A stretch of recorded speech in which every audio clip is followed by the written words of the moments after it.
আসসালামু আলাইকুম, সবাই কেমন আছেন? আলহামদুলিল্লাহ আমি ভালো আছি। আজকে কিন্তু আমার একটা চকলেট কেকের অর্ডার ফাইনালি হয়ে গেছে। আর এটা কিন্তু আমাদের বাড়িয়ালি আপু নিয়েছে। সে কিন্তু কেক বানাতে পারে, তাও আমার হাতের একটা কেক খাবে বলে আমার কাছে অর্ডার করে নিছিল।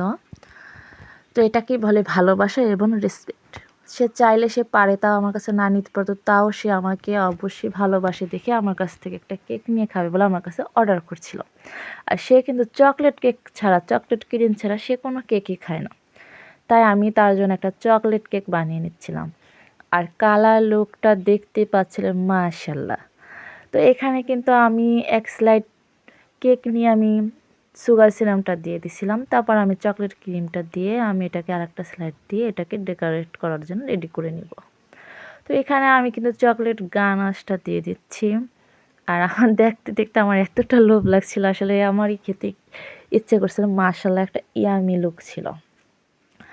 তো এখানে বলতে থাকি, বাসাবাড়ির কেকের মতো আসলে কোনো কেক হবে না, এটা সবাই বুঝবে না। আসলে হাত দিয়ে কচলিয়ে কচলিয়ে যারা বেকারিরা বানায় তাদের প্রাইসটা তাদের কাছে অল্প মনে হয় বলে যে তাদেরটা ভালো। আসলে অল্প হলেই জিনিসটা ভালো হয় না। হোমমেড জিনিসটা পরিষ্কারভাবে বানানো হয় এবং আমরা বিসমিল্লাহ, আমরা মুসলিম, আমরা বিসমিল্লাহ বলি, ঠিক আছে? তো এটা হালালভাবে থাকে, মাশাআল্লাহ আমি মনে করি। তো এটা সবাই বুঝবে না। আসলে আমি এখানে ২টা স্লাইড দিয়ে একটু চকলেট গানাশটা দিয়ে আবার উপরে ক্রিমটা দেবে বলে চকলেট গানাশটা দিয়ে দিচ্ছিলাম। আর এখানে আমি প্রথমে দেখতে পাচ্ছিলেন আমার ফাইনাল লুকটা কীরকম আসবে। তো আমার এটা করার খুবই ইচ্ছে ছিল পুতুল স্টাইলের। তো আমার এখানে পুতুলটা কেনা হয়নি। আমার হঠাৎ ইচ্ছা করছে যে আমি এটা এপ্লাই করি। তো কী করার, ছোটোকালে আমরা কত ধরনের ছবি আর্ট করেছি। তো আমি সুন্দর একটা কাগজের ছবি আর্ট করে নিয়ে ওটাকে বসিয়ে দিয়েছি, ফার্স্ট টাইম যদি ভুল না হয়। তারপর আমি চকলেট গানাশটা দিয়ে পুরোটা কাভার করে তারপর আমি জিনিসটা অ্যাপ্লাই করেছি। এটা আমার ইচ্ছে হয়েছে, আমি ভাবলাম আমার এখনই ট্রাই করতে হবে। তো আমি নিজের মতন নিজের আউট নলেজ দিয়ে এটা করেছি।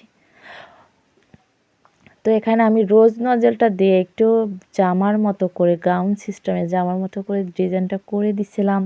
তারপর আমি ভাবতেছিলাম যে কী করবো। উপরে যে মাথাটা দেখতে পাচ্ছেন ওটা আমি চুলের খোপা করেছি, আমার ভাল লাগেনি। তারপর আমি চকলেট ক্রিম দিয়ে আবার একটু খোপা চুলের স্টাইলটা করে দিচ্ছি। তারপর কিন্তু আমি জামাটা পরিয়ে নিছিলাম। তারপর চলে আসলাম আমার ফাইনাল লুকে। তো আমি দেখতে পাচ্ছিলাম সামনেটা একটু খালি খালি লাগতেছিল, তাই আমি কি করব তাই ভাবতেছিলাম। তারপর আমি কিন্তু একটু সুগারওয়ালা একটু লাভ লাভ দিয়ে আমি এটাকে কাভার করে নিয়েছিলাম। তারপর মাশাআল্লাহ অনেক ভালো হয়েছিল। এটা এই পুতুলের স্টাইলটা আমি প্রথমবার করছিলাম, তাই হয়তো একটু ১৯-২০ হয়েছে, কোনো সমস্যা নেই। আর চলে আসলাম আমার ফাইনাল লুকে। তো মাশাআল্লাহ, মাশাআল্লাহ।